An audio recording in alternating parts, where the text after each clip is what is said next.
শীত মানেই varieties of খাওয়া দাওয়া, আর তার মধ্যে যদি থাকে ধনিয়া চিকেন তন্দুর তাহলে আর কোনো কথাই নয়। 31 ডিসেম্বরে তো এই ধরনের রেসিপি তো বানানো যেতেই পারে।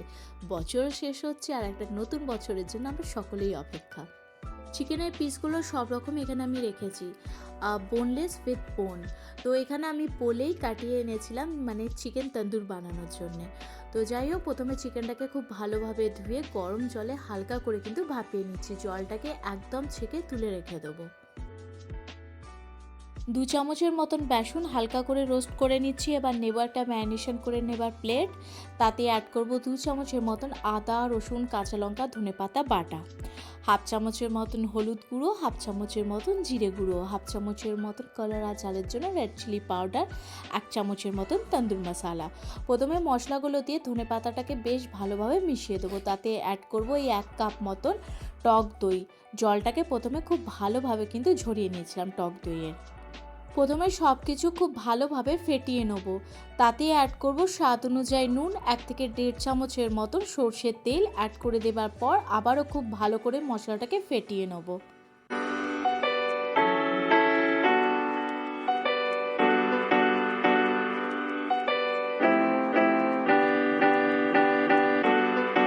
চিকেনের পিসগুলো অ্যাড করে দেবার পর মশলার সঙ্গে খুব ভালো করে মিশিয়ে দেবো। তারপর অ্যাড করব রোস্টেড বেসন। বেসনটাকে দেবার পর আবারও খুব ভালো করে ম্যারিনেশন করে প্রায় 3 থেকে 4 ঘন্টা মতন নর্মাল টেম্পারেচারে রেখে দেবো। ম্যারিনেশন যত ভালো করে করব তার টেস্ট কিন্তু তত ভালো হবে। আর চেষ্টা করবে হাতে করেই ম্যারিনেশনটা করে নেবার।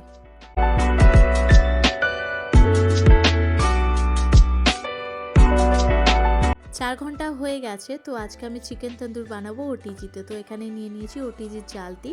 যে কটা চিকেনের পিসগুলো আছে এক একে খুব ভালো করে কিন্তু সাজিয়ে নিতে হবে। আর আমার সঙ্গে আছে একটা ছোট্ট শেপ, তার মাঝে মাঝে হাতটা তোমরা দেখতে পাবে। তো মেল্টেড বাটার এখানে ব্রাশ করে দিতে হবে। সেই ছোট্ট শেপটাই কিন্তু মেল্টেড বাটারটাকে খুব ভালোভাবে ব্রাশ করে নিচ্ছে। যে কোনো ফ্রাই প্যান বা যে কোনো গ্রিল প্যানেও কিন্তু খুব ভালোভাবে চিকেন তন্দুর বানানো যেতেই পারে। ফার্স্টে প্যানটাকে খুব ভালোভাবে গরম করে নিতে হবে, তাতে ঘি বা বাটার দিয়ে হাতের সময় নিয়ে ভেজে নিতে হবে। এখানে আমি ওটিজিটাকে সেট করছি। ফার্স্টে দিয়েছি 200 টেম্পারেচারে, তারপর দিয়েছি 20 মিনিটে। একটা সাইড হয়ে যাওয়ার পর বার করে আবার একটা সাইডে মেল্টেড বাটার ব্রাশ করে দেবো।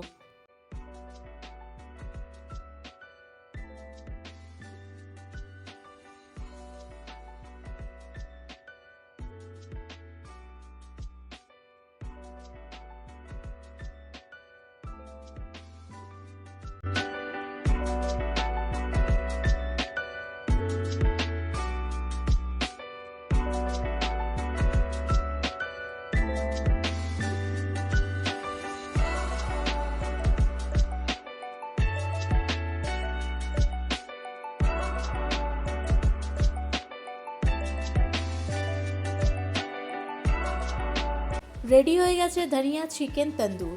আর কতটা নরম আর কতটা জুসি টেক্সচারে হয়েছে দেখো।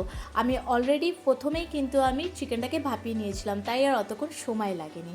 তো একবার হলেও এভাবে ট্রাই করে দেখতে পারো। কমেন্ট সেকশনে লিখে জানাবে আজকের রেসিপি কেমন লাগলো। দেখা হবে নতুন বছরের নতুন রেসিপি নিয়ে।